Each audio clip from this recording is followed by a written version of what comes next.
Hi again, everybody. Steve Dunn, Natali Marmion. I'm getting a little hungry right now. Are you getting hungry? I'm always hungry, yeah, especially for some Lebanese food, maybe. What made you think of that? I have no idea what made me think of that. Something. Possibly our Something's special brewing guest. today. We do have a special guest. Yes. And you and I both love this woman and everything she's done Adore for the her. community. And we're going to talk And her about food that. and her cocktails. Don't forget that. And her margaritas.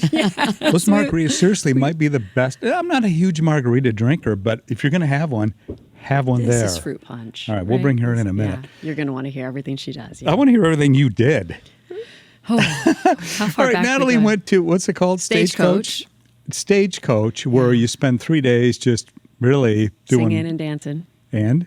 Singing and dancing only. I'm sure that's all. Drinking water and singing and dancing. Drinking water. Wow. That's impressive, really. No, it's down in the desert, though. Yeah. Palm Springs area. Same grounds where they do Coachella. Mm-hmm. And I've gone the last few years, and it's just a blast. There's just, I don't know, I'm 5 or 7 stages with live music going all day from 1 in the morning till 11 o'clock at night. And it's not just country. It's a country music festival. Okay. But there are rock bands there. You know, last year I went, I was super excited because Sammy Hagar was there, Goo Goo Dolls, Creed. I mean, so there's all kinds of music there. And it's the big names, all the big names. Yes, so Lainey Wilson was there, Riley Green, Cody Johnson. I mean, so many big names. Yeah. Post Malone was the closer this year.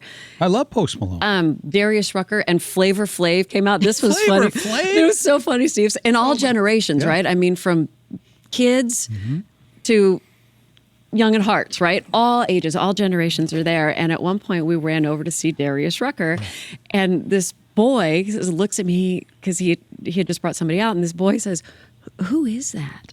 I said, "That's Flavor Flav." And he goes, "I'm 21. I have no idea who these people are." You're younger than my son. But it was so much fun. Everybody was just there for it. It's a great energy. It's a good time. So yeah, I'm back from that. Well, I want to talk to you about something that happened while you were there, because of course, I was tracking you a little bit because I want to make sure you're safe and sound. You're so worried. Right? Let's make sure I was safe. I got a text from you at one point that said, "Do I need to bail you out of jail?" That's correct. It was a very fair question. That's a legitimate question. So anyway, all of a sudden I see that they're doing this big evacuation there. They're sending everybody out. Yeah. Explain what happened That was fun. The winds kicked up. It was just, you've been down there when those winds kick up. Huge. Yeah. So, I mean, just started out just a calm, beautiful day. And at one point, I mean, they just start swirling. Is that the way they sounded? Really? They go, that's a heavy wind, We turned man. the blanket we were sitting on. We had chairs and blankets. We're all of a sudden all buried, huddled up into it and surrounded. And finally we said, "This is miserable. Yeah. Let's just go." And it was going to be my favorite night, Saturday night, big name, still 2 big performances to go. So we decided, let's just start walking out because it's a long hike back to your car there. And thankfully we did, because we had about a 10-minute head start, and then you could hear them announce, "We need to evacuate, take shelter," because the winds were so strong. The stage was moving, the lights were moving. Sound was completely distorted from the musicians, so you feel bad. Right. So we left, and then the evacuation started, and just mobs of people.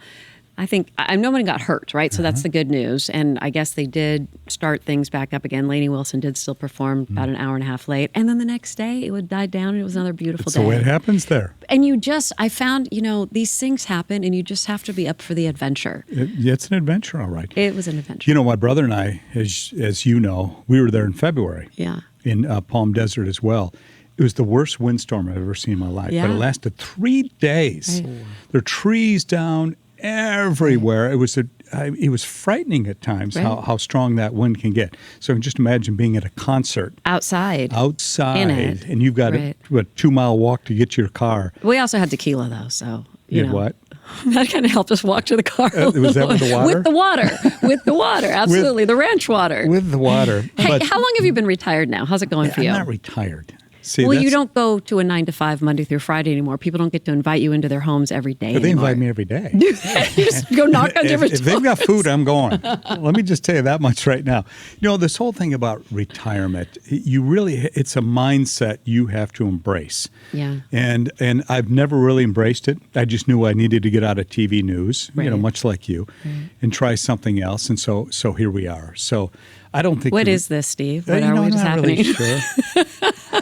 We're trying it, though. Well, you can see I brought my drum set today. I brought my piano. You got your piano, so we're going to play some tunes. But more important, I want to get our guest on. Yes, please. And of course, I want you to introduce her. Well, this is someone who has been one of my closest, dearest friends for almost 30 years now. Again, you will love her heart. You've hopefully been to her restaurant. You've hopefully heard of and helped possibly with her nonprofit. She feeds everybody in town through one way or another. Yes. You and I have both emceed multiple events for her because we know her heart and everything she does for so many kids and families in town. So we want you to meet and learn about Lydia Massaad with Al-Amir. Yep. So welcome, Lydia. Thank you. Yes. Lydia Thank Massaad. you. How are you, Thank Lydia? you. Nice, I'm good. nice to see you. It's so nice to see both of you, my dear telling friends, you. my repurposed friends. Oh, so my so- dearest friend and mentor, Bert Waugh, who has now moved to Yes. Texas. Yes, Bert. Who is a wonderful, wonderful human being in his 80s. Yeah. He sends a little note every morning to all of his friends and not retired, but repurposed. So you Repurposed. both have repurposed your That's life. kind of like recycled. Is that the same I as feel recycled? like it. It feels very northwest of us. Repurposed is better because look, you're bringing awareness back to Oregon again. Well, that's we're the key. talking about this community that we love so much, and that was one of the reasons we really want to have you in, is because you love this community where you were born and raised. You've Yes. had a business here for decades. You've really seen things from the inside out, and you work so hard, Lydia, to promote the beauty of our community, to feed hungry kids. Yes. Where do you want to start? I mean, what was really hard during COVID, during the riots downtown, everything else, was talking to you and just hearing you describe just reservations that were canceled, what she had to do to keep this business going. And what we should probably, for folks at home who aren't familiar with the restaurant, tell where you are, downtown Portland, and how long you've been there. Just kind of give us a little background. So El-Amir was started back in 1988. We're in the Bishop's House, so it's the oldest, one of the oldest buildings in downtown Portland. And in 1994, my husband and brother-in-law acquired El-Amir, and I was thrown into it because I had just graduated from U of O. I had a really good job, and my husband said, "Listen, we're down wait staff, and you know the food." I'm like, "Listen, I hate the food business. This isn't going to go over well." Because I worked in food growing up. My uncle came from Beirut. He didn't have a trade, so we were at the Rose Festivals selling food, the Multnomah County Fair, and I said, "Oh, this is the worst." He said, "Could you just fill in?" Well, I filled in, and now Never 35 years, Because whatever, you're in the people we're business. still, yes. You're in the people business, and I really love it. I love El-Amir because it really brings a community together. That's how I met Natali, actually. at the restaurant. Dancing on the bar. Yes. Easy now. Hey, I'll tell you, there was a day, back in the day, I remember going in there, and, there was a lot of dancing going on. It was That's not how fun. you met me, though. Let's be real clear. But I do have the pictures. Natali would never get on the bar. Thank you very much for Ever, clarifying ever. that. But Believe Steve me, we would. tried. Steve would. Steve was on the bar a few Steve times. was on the bar. But again, it's on Second. Yeah, Second and Harvey Milk, which used to be Stark Street. Right. So we're between Second and Not Third. far from Huber's. Which Yeah. used to be a great area, right? People would go to Ruth Chris. Yeah. Huber's, El-Amir. We were always open late, and people would dance on the bar, and we had a great. Okay, then COVID hits, right? It was going to be our best year ever. Actually, we had so many gigs going on that year. COVID hits. We closed for a year and a half. Nobody I didn't was realize coming you downtown. closed for a year and a half. But that year and a half, instead of just completely shutting down, we'd come down early, and we turned El-Amir into a grocery shopping area for kids in poverty and foster care. So my nonprofit is called Feeding Kids in Our Backyard. My initiative is Our Giving Table, basically taking care of the overall well-being of a child in poverty and foster care, starting with nutrition, hygiene, education. So we turned El-Amir into a little Trader Joe's or Safeway, and we had competitions going on from different high schools, like Lincoln High School football team and Lincoln High School girls soccer team had a competition. Who can bring the most food in? And they would deliver it. So it really brought the community together. I worked with Bravo Music Program. They helped a lot of kids. We helped. So counselors would come down, teachers pick up food boxes, or we'd just bring kids who are in hotels, and they would shop through El-Amir and take things home, shelf-stable items. because while we were worried about toilet paper, others were worried about food. Yeah, that's true. What's the latest on it now, your nonprofit? So moving forward, I work with DHS all over the state of Oregon and Southwest Washington. And I have a lot of different partnerships. One of them is Papa Murphy's. So this month is Foster Care Appreciation Month. So we bring in pizzas and give them to all the foster families that take in kids and kids who are in hotels. But food has gotten very expensive, whether it's for the restaurant or for my nonprofit. So what I'm really trying to do is still keep that high quality nutritional foods that we give to kids. So we make about 1,800 meals a week. Wow. Take them to different schools and DHS offices throughout Portland and like Multnomah County, Clackamas County, Washington County. But then, what about Klamath Falls, where I have 500 kids who are starving and don't have shoes and don't have hats and don't have coats? So where do they fall into this? Yeah. So luckily, I've met many partners, school partners, that I work with different teachers. And so with Amazon, I know everyone is not a fan of Amazon, but Amazon has helped because I can just Amazon stuff down to them. They'll say, we need A, B, C, D. We can send it to them. I have an Amazon list on my wish list, and things can be sent to them. Yeah. So it's become, food is just the Band-Aid, and it needs to be done. But then what about the hygiene? What about being a seventh grade girl and not having deodorant or not having, hygiene products that you need during once a month that is not provided?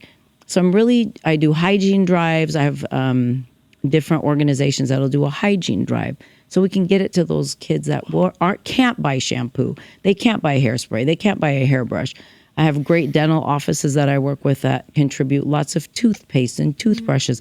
I've never seen a kid so happy to brush their teeth like my kids, like the kids I serve. But you can see, so number one, she must not sleep, right? She's so busy. Well, and you even can tell with describing, these eyes. no, That was my next even question. describing though, it's like I have 500 kids. I mean, she's such a big heart. She's feeding so many people. How do you manage all this stuff? I have great volunteers, and you do, and you also do so much. So thank you for everything you do. Thank And you. you have been just a great force to find all these other giving, generous people Thank to all you. work together. And a lot of National Honor Society kids and retired teachers. But yesterday at El-Amir, I had a happy hour for hunger event with Paul Rosenbaum, my friend Paul. I've wanted to have an event, and he helped me. And he's like, well, what should I tell people? What should I tell people? Yeah. I looked at your website. So yesterday when he came to the event, he brought in, there was about 40 people there. And I brought in some speakers, and he sat there and said, how could I say what you do until I heard all of this? Because it's not just one thing or two things, it's a package. And so if I could alleviate and change hunger and change one child at a time's life to make their lives better, like our kids, right? Our kids are so fortunate. If we could just help one child at a time to have the same future as our children, Oregon will be a much better place. I grew up in Oregon. I went to David Douglas High School. I went to University of Oregon.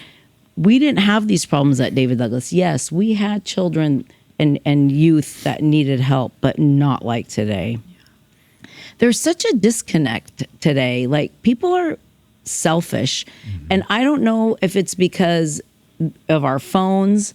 We used to watch the news, right? I'd come home from school and my dad's like 5 o'clock, all mouths shut, and watch the news.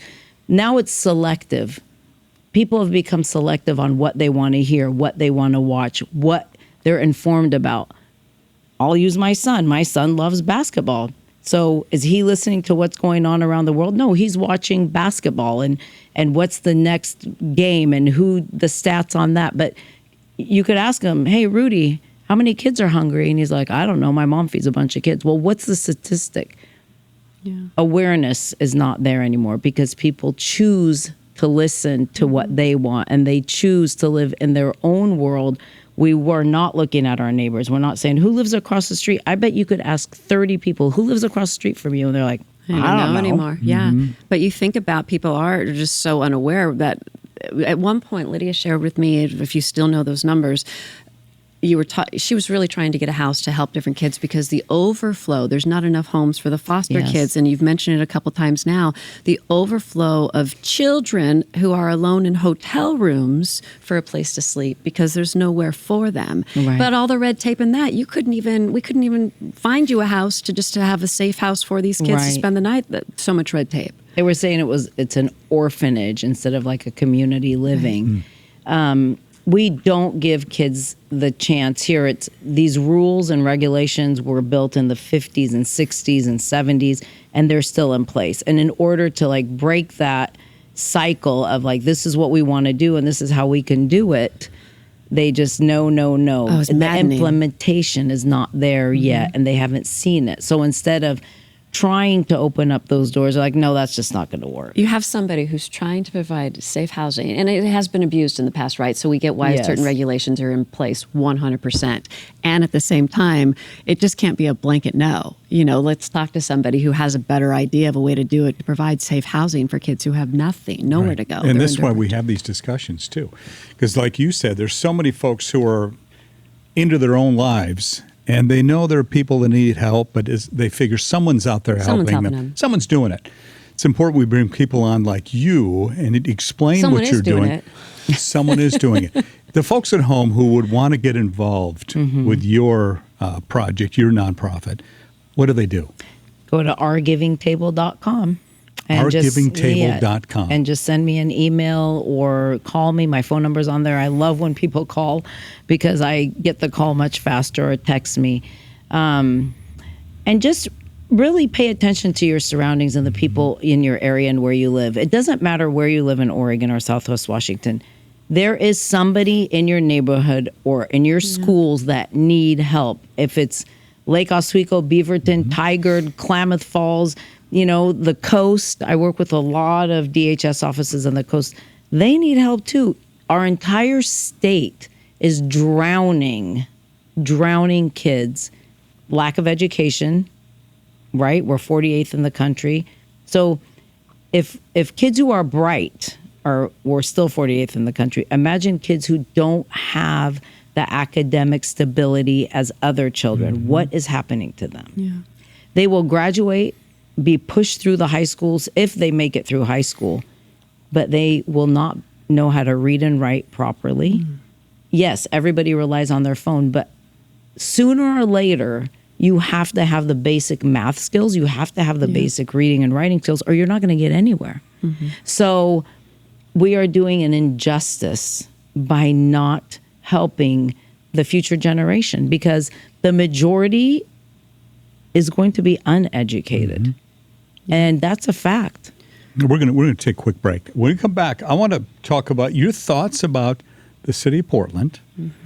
What's next for you, and is there a run for political office? If I can finally convince her to run, right? Out there somewhere. I've been trying. Goodness. We're with Lydia Massaad from El-Amir when we come back after this. Welcome back to our program. Lydia Massaad from El-Amir is here. We're talking about all the great things she's doing in the community, how you can help as well, but we've got some other questions for Lydia. Yeah. Political future, maybe? She knows. Lydia's very involved in local politics as a local, beyond her nonprofit. You've been a local business owner for so long. You've been downtown at ground zero through all the good and bad. You grew up here. You've seen our beautiful downtown, and you've seen also the stress that we've gone through. And you've done a great job supporting different and up and coming politicians just looking for change. And I beg you to run every time, because who's better to represent us than you with all of your ideas? Where are you on all that, and what do you want to share? Well, I always say, what is Lydia's slogan? Vote people, not parties. And I just feel here in Oregon, we are such this party or that party. Well, obviously, both parties have done nothing for us, and we are on a downward spiral. As we know, even the bigger companies, whether it's Columbia Sportswear or Nike or whoever, Intel, our companies are all suffering. How many times have they said, we're pulling out of here because of the tax structure or whatever is going on with them? And without these big companies, how are we going to survive? I mean, look at the Portland Trailblazers. Look at the Moda Center. Yeah. I'm a very small fish in a huge pond. But once these sharks leave our state, or if they ever did, what would happen to small business? Mm-hmm. So I always feel that people will vote for their party instead of really looking at the issues. Mm-hmm. Like, who's going to fix these issues? The last 10 years have been detrimental to our businesses. Our downtown area, anytime you go to a city, you're like, let's go downtown. You go to Austin, let's go downtown. You go to California, let's go down. Mm-hmm. You come here, people are like, ooh, what is going on? Yes, we have problems, but they can be solved. I just feel like there's so many barriers and people don't work together, whether you're in politics, whether you're in business. Nobody is working together strong enough to have the impact we need to clean up downtown. Has anybody come to you and said, Lydia, we would like, other than Natali, raising her hand, come to you and said, Lydia, you really need to run for office in whether it's a city council, mayor, something. County, state, any of them. Whatever it would take to get you in a seat like that. Has anybody approached you with that? A few. Yeah. A few people have approached me, and politicians especially. But I don't know if I'm ready for that because my nonprofit and our restaurant, I feel like I need to, if I'm not in charge of my nonprofit and really the backbone behind that, I don't want it to fail. Right. I've made or had such an impact throughout the community that I'm afraid that if I put my energy in other places, that it would not prosper. And it's so needed right now. So instead, I try to get behind politicians who feel the same way I do and are ready for change. But unfortunately, they're not getting into office. And again, it's because people look at whether you're this or that party. Who are you affiliated with? And that's who we're going to vote for. Yeah, they'll vote for that party no matter what. I absolutely agree. I remember the day we'd go to Huber's, and we'd go across the street to her restaurant after that. Back in those days, you didn't think about what was going on around you very much. If your car would be safe when you got back to it. Or if you still had your window, in your car. Right. Not even a thought. Now you have to consider all that. Mm-hmm.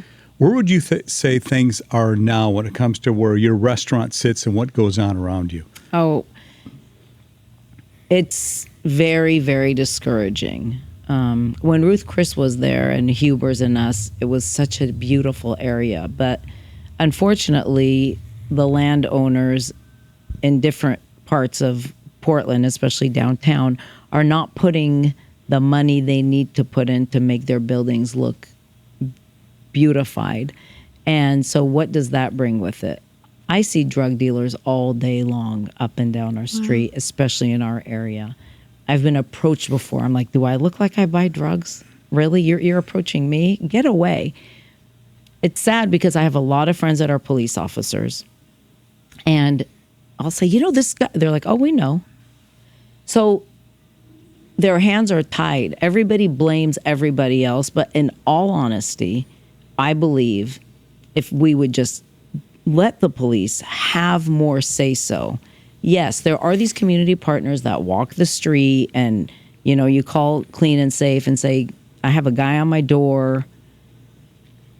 But what? So what? So they shoo them along and they go to the next block. Well, and I've called before. I know you've called. We've called at some point, and they either don't answer or their voicemail's full. Right. You can't even get through to them. Mm-hmm. Yeah. And so what is that doing?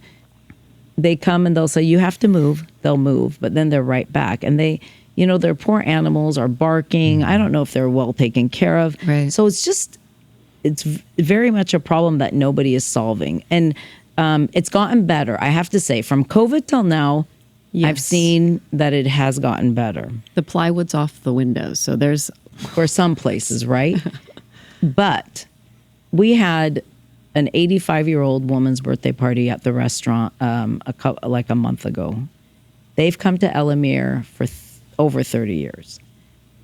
When they were leaving the restaurant, they started so early because they were afraid. She's like, all my friends are in their 80s that are alive and my kids. So we're going to come at 5:00. Great. They came at 5, but you know what? They had such a good time. We had the belly dancer, we had music, and they had the whole back area. So it was about 10:30 when they were going to leave. And there was a man shouting, cursing with a big crowbar in the parking lot, waving it right by their car. So Mo went out, got their car, brought it to the street so that we could get them in the car. These are elderly people. They're afraid. Maybe us, we can run from this guy, but these people are crazy. Some is mental illness, some is drugs, but who knows what they're going to do with that crowbar. It's unpredictable. Yeah, you just don't know. Very. So it's decreased our business. Thank God we do a lot of catering. Yeah. But our building is beautiful, and people want to come to the brick house and be inside and feel that coziness and feel we're one of the last standing family-owned businesses, restaurants in downtown. 40 closed during COVID. Yeah. So how are we going to sustain? Then let's talk about Multnomah County taxes and City of Portland taxes every day. A tax for this, fine.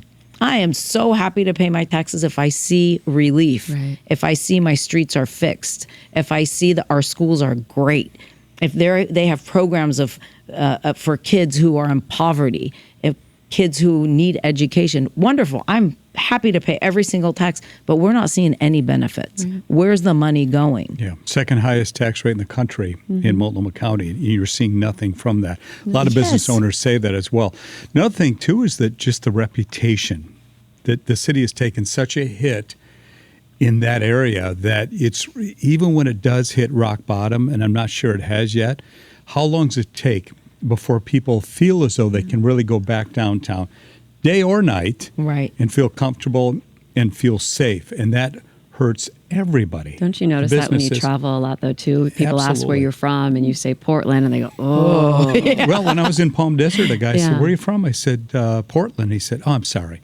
Yeah, it just took a national beating with, and then you try to say, listen, it's one, but it was heartbreaking to watch all the national news Portland was getting. Absolutely. But it's our beautiful city. It's important. People like Lydia keep doing what she's doing, getting the word out, but also helping folks who are in trouble right now in so many ways. Yeah. Well, from the, we're Lebanese, all we think about is food. What are we going to eat? What are you going to feed your kids?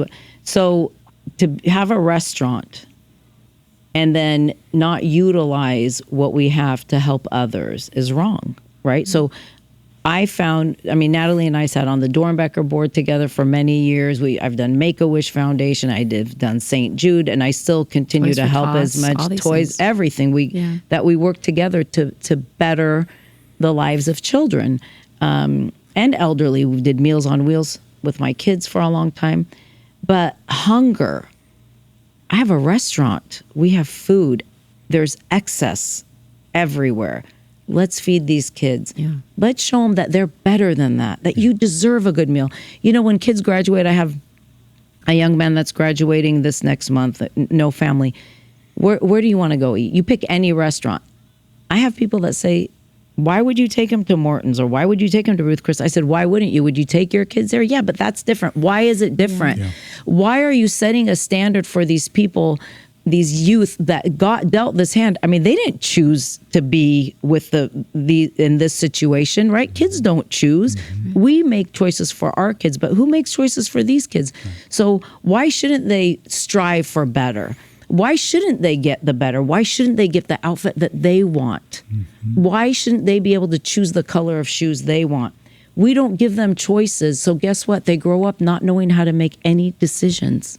But are you feeling like you're really on your own out there with this nonprofit, not with no support from the city or county or state? The city, yes, for sure. I don't even ask, because then they're like, who are you feeding and why are you feeding them? Yeah. And they ask so many questions. No, but I have great community support, just like a lot of business support, a lot of individual support.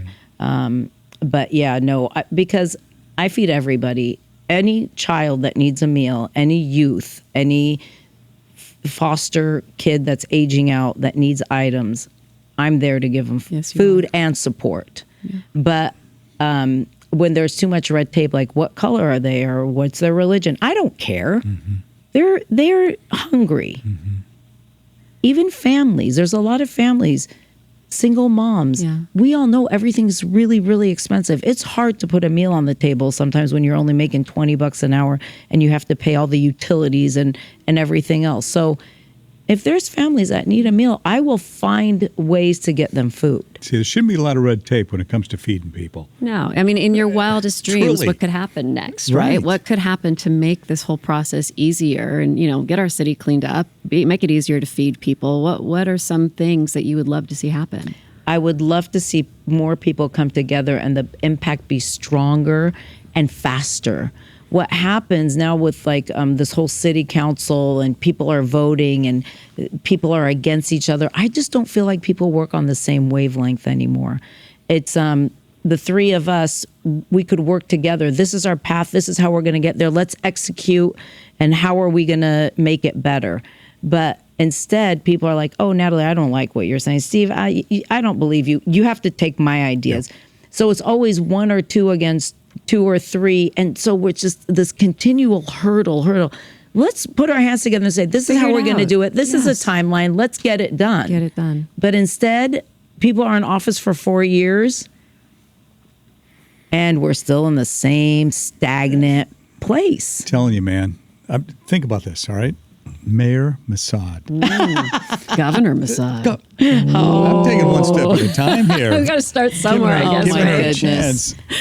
I would just love to see an impact done. And I believe, people say, oh, Portland will never be like it used to be. I don't believe that. I believe there's enough people like us who have been here for so long and know what Portland used to be, know what we're capable of.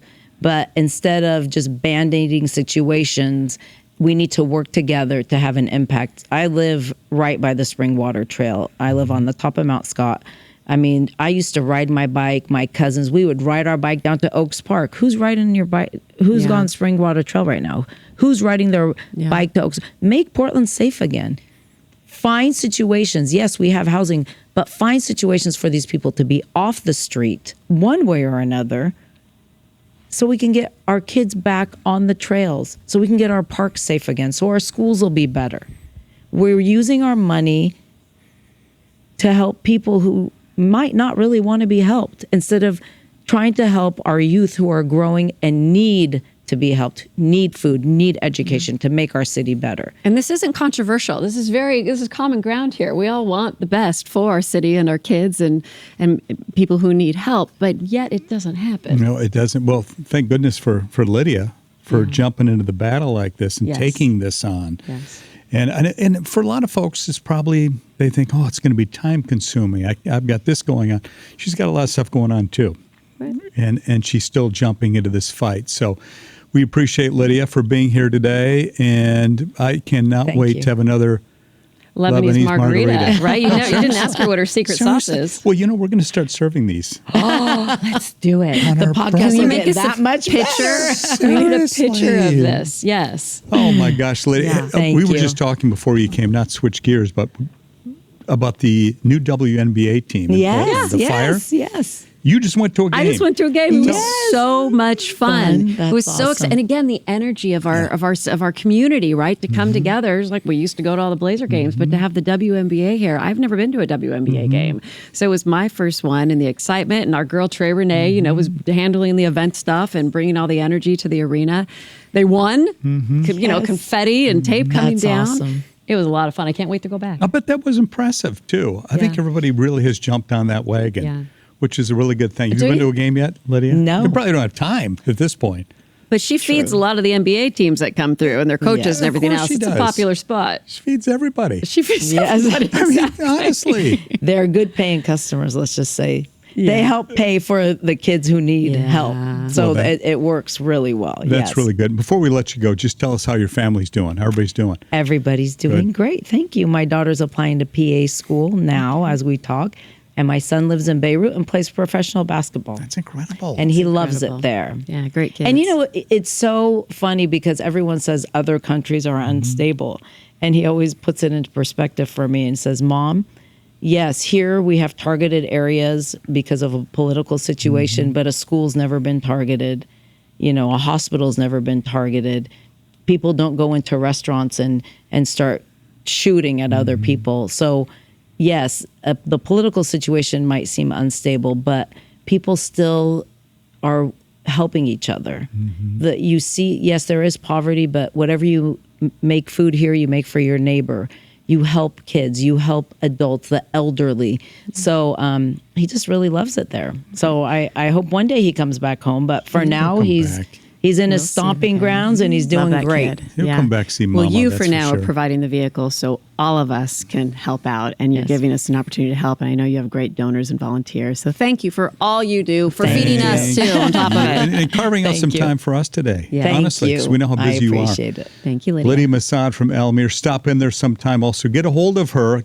Tell them again one more time. ourgivingtable.com. And that's OUR, Yes. givingtable.com. Lydia, Yes. great to see you. Thank you. Thank you, folks. See you later on. Have a good one.